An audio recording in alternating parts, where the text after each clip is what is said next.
Beginning, the Deathworlder arrives. When the celestial dawn docked at the Helion Academy spire, every cadet stopped what they were doing to stare.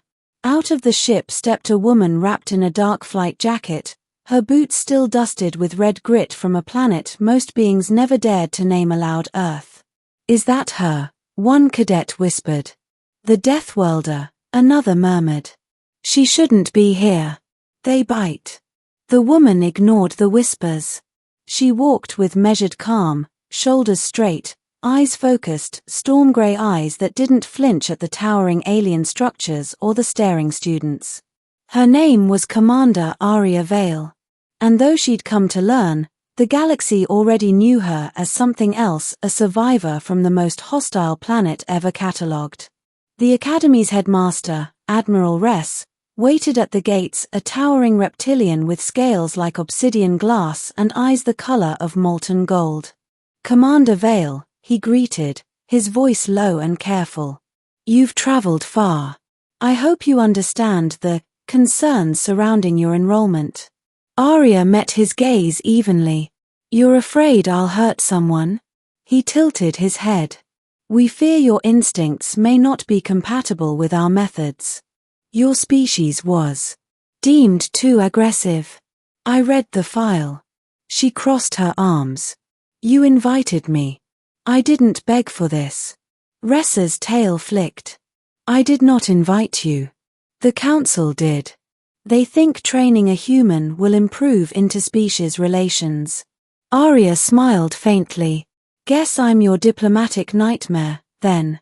Without waiting for permission, she walked past him into the academy halls, her heartbeat steady, her fear non-existent. Middle, the outcast among elites. Helion Academy was a citadel of perfection. Cadets came from across 12 star systems, the best minds, bodies, and genetics the galaxy could offer. They could run for miles in low gravity without breathing hard, calculate wormhole jumps in their heads, and channel energy through their neural implants. Aria, on the other hand, was just human. No implants. No genetic enhancements. No modifications. During her first combat trial, she sparred with Cadet Jorvek, a massive avian with 4 arms and twice her strength. The onlookers were eager for a spectacle. "Try not to break her bones too fast," someone called. The bell rang. Jorvek lunged, wings snapping open with a thunderous crack. Aria sidestepped, ducked, and in one fluid motion, drove her palm up under his wing joint, disabling it. He roared, striking back with all 4 fists. She slipped past each blow, moving like water, every counter precise, every motion efficient. And then she stopped. Her boot was on his chest, her hand at his throat.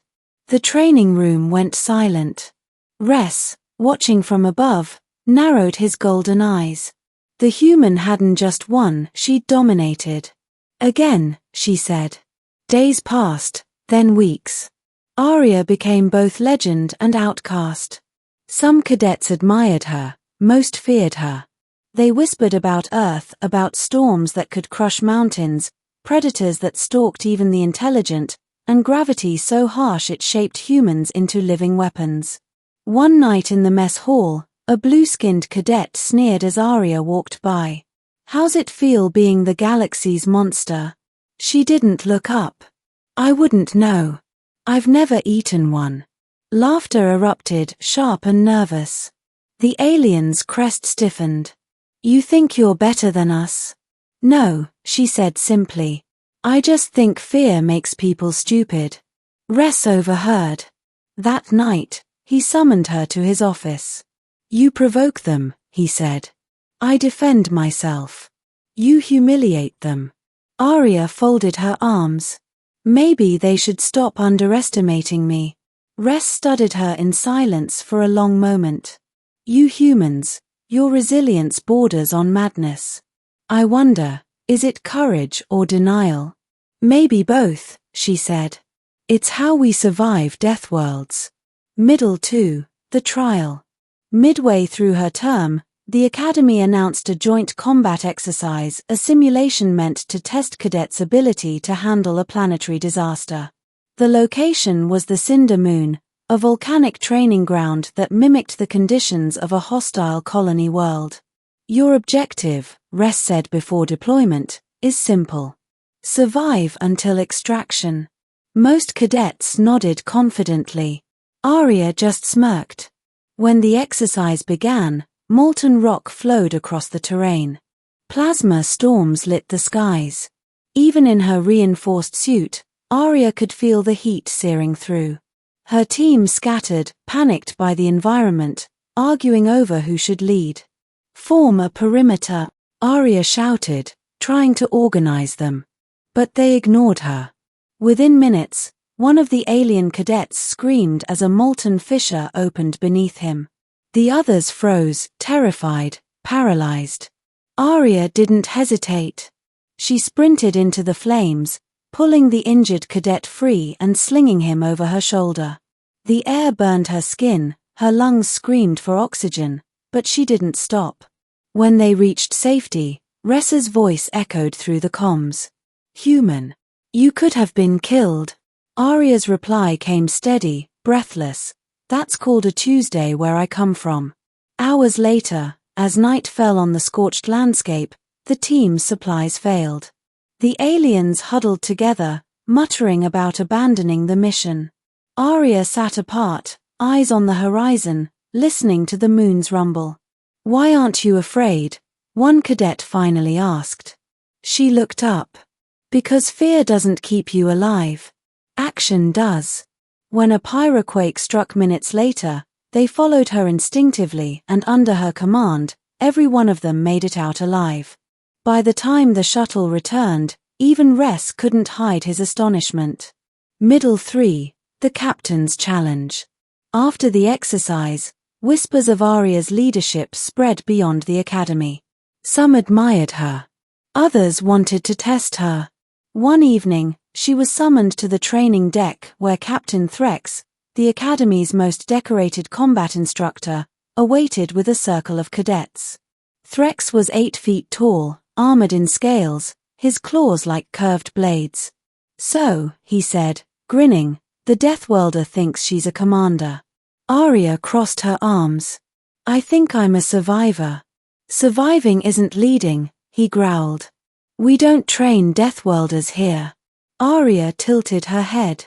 "Then who's teaching you now?" The room fell silent. Threx's grin vanished. "Show me what you've learned, human." They circled each other.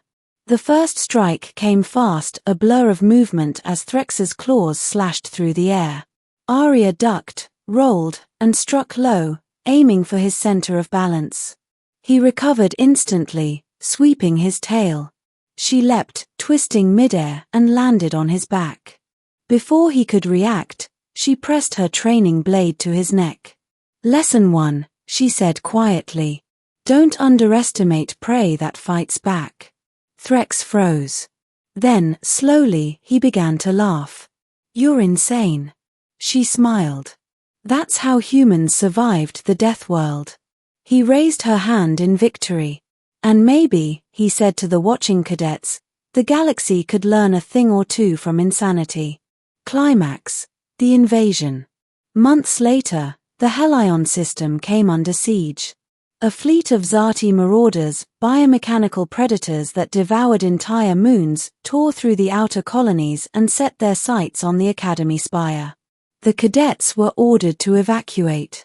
But Arya saw the fear in their eyes, the same fear she'd seen during training, the same that froze them when danger struck. "We're not leaving," she said firmly. "We hold this position." Ress glared. "This isn't your planet, human. This is our academy."